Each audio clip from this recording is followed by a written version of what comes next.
A busy street. Cars passing. People shopping. And then, a scream.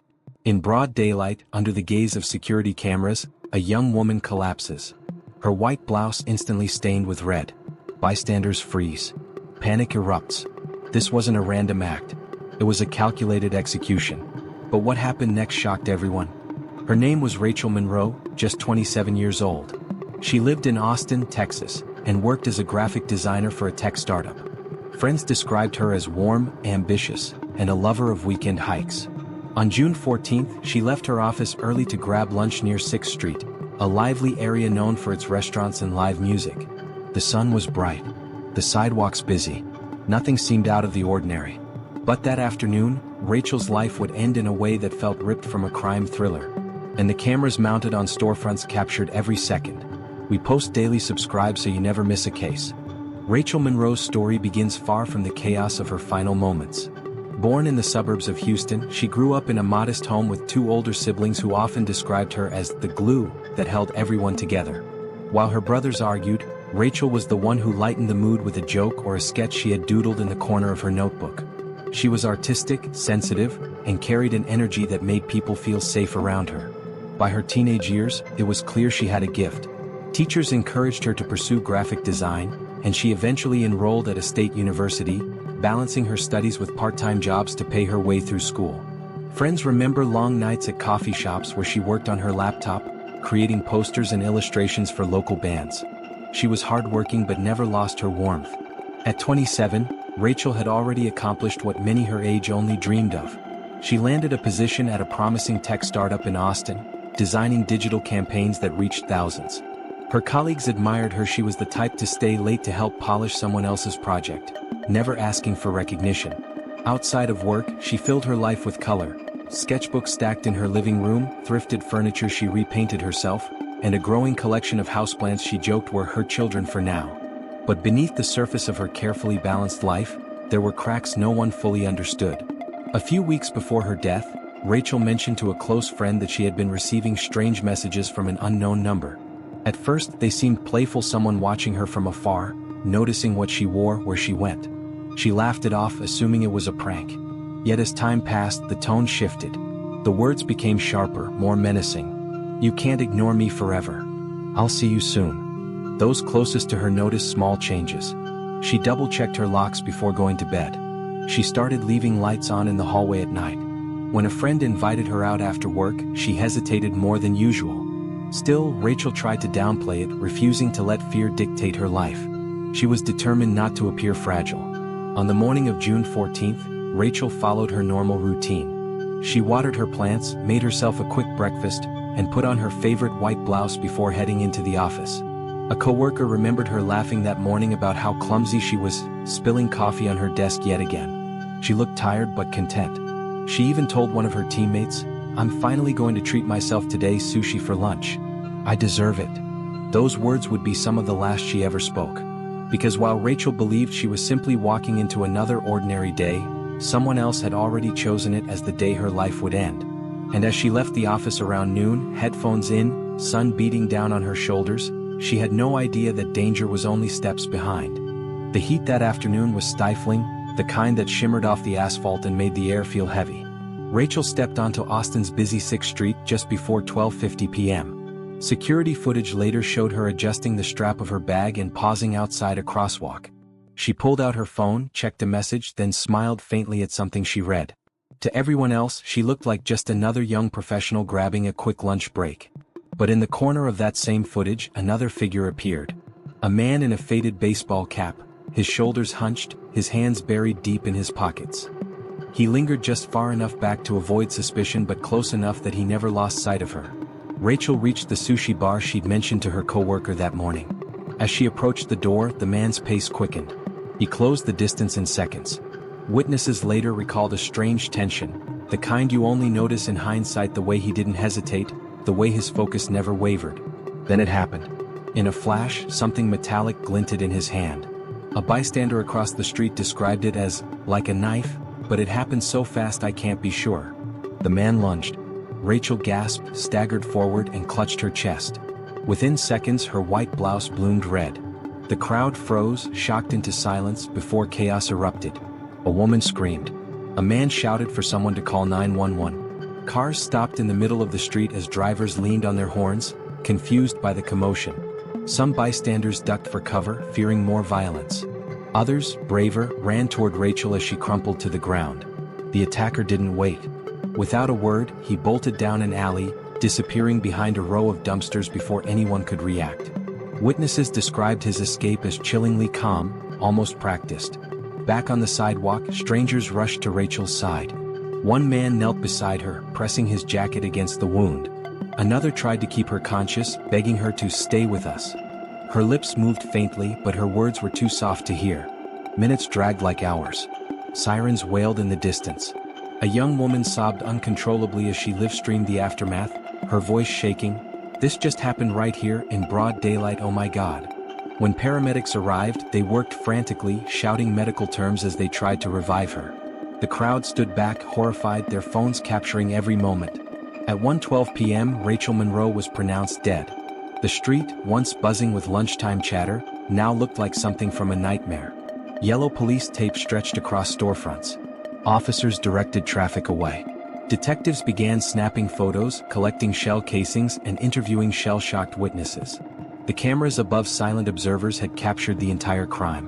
And as investigators replayed the footage, one fact became undeniable: this was no random act. Rachel had been hunted, and the man who killed her was still out there. Detectives knew from the start that this was not a mugging, not a fight gone wrong. The man in the baseball cap never asked for her purse. He didn't speak a single word. He moved with intent. The investigation began with the security cameras. Frame by frame, they traced his movements, first trailing Rachel across the crosswalk, then closing in as she reached the sushi bar. After the attack, the cameras caught him sprinting down the alley, weaving through parked cars and vanishing near the bus station just blocks away. But while the cameras showed his build, his stride, his cap pulled low, they didn't reveal his face. Detectives turned to Rachel's phone. Inside, they uncovered weeks of text messages from untraceable numbers. Some were harmless at first. Others dripped with menace. "You can't run from me. I see you. Soon." The messages turned Rachel's death from random tragedy to premeditated stalking. But who was behind them? The first suspect was the obvious one: Tyler Briggs, Rachel's ex-boyfriend.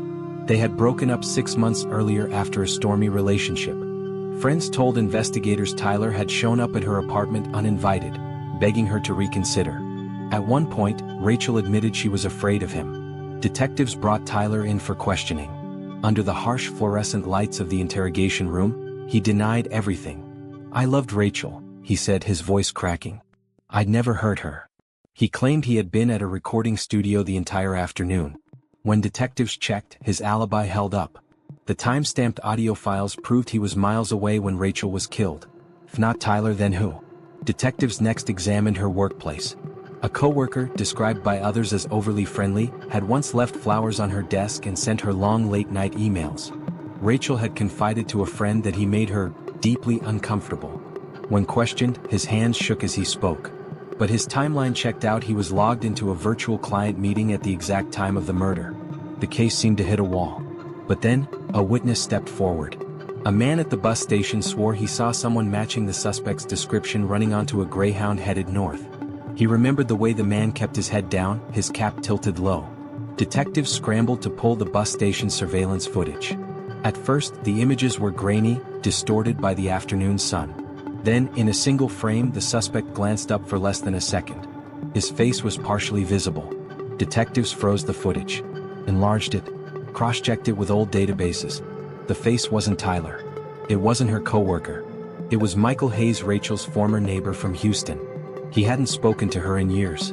Most of her friends didn't even remember his name. But investigators were about to uncover just how deep his obsession had grown. And Rachel's murder suddenly wasn't just a crime of passion. It was the chilling end to a fixation that had been building for years. Michael Hayes. A name that hadn't crossed Rachel's life in nearly a decade. He was once the quiet neighbor next door when she was a teenager in Houston. To most, he blended into the background. To Rachel, though, there had been moments, uneasy glances, a shadow lingering longer than it should, footsteps behind her when she walked home from school. At 16, she even told her parents she thought the neighbor was following her. Nothing ever came of it. Hayes eventually moved and Rachel believed he was gone for good. Now, detectives realized he had never truly left her life. He had been watching from a distance, waiting. The manhunt stretched across Texas. Detectives tracked Hayes using the bus station footage. He had purchased a ticket under a fake name, but his movements betrayed him. From Austin to Dallas, then a cheap roadside motel off the interstate. On June 18th, 4 days after Rachel's murder, a SWAT team surrounded that motel. Room 23 was quiet, curtains drawn. When officers breached the door, they found Hayes sitting at the edge of the bed, calm, almost expectant, as if he knew this moment was inevitable. The room told its own story. Maps of Austin spread across the table, each with circles and notes marked near Rachel's apartment and office. Surveillance-style photos of her leaving work, jogging, sitting in cafes. And in a torn notebook, chilling scrawls, "She belongs to me. If I can't have her, no one will." Hayes was arrested without a fight. In the interrogation room, his demeanor was detached, unnervingly cold. When detectives asked him why, his only reply was, "She knew this day would come." The trial was swift but harrowing. Prosecutors laid out the evidence piece by piece. The threatening text messages traced back to burner phones purchased near his home, the surveillance photos, the notes, the eyewitness accounts at the bus station. Most damning of all, the security footage of the attack shown to a hushed courtroom captured the exact moment Rachel's life was stolen. The defense attempted to argue mental illness, portraying Hayes as delusional and unstable. But the jury wasn't swayed. They saw a man who had stalked, planned, and executed his crime with chilling precision. After less than 2 hours of deliberation, the verdict was unanimous: guilty of first-degree murder. Michael Hayes was sentenced to life in prison without the possibility of parole. Rachel's family, seated in the front row, broke down as the sentence was read. Justice, in the legal sense, had been delivered, but their grief remained. Her mother later told reporters, "We can breathe knowing he'll never hurt anyone else. But nothing will bring back our Rachel."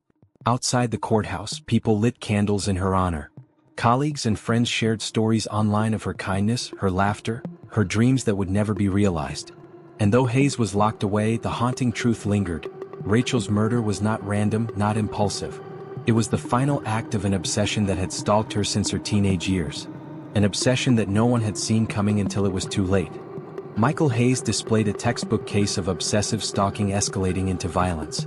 Experts classify his behavior as aligning with erotomania, a delusional disorder where the stalker believes the victim is secretly in love with them, despite clear rejection.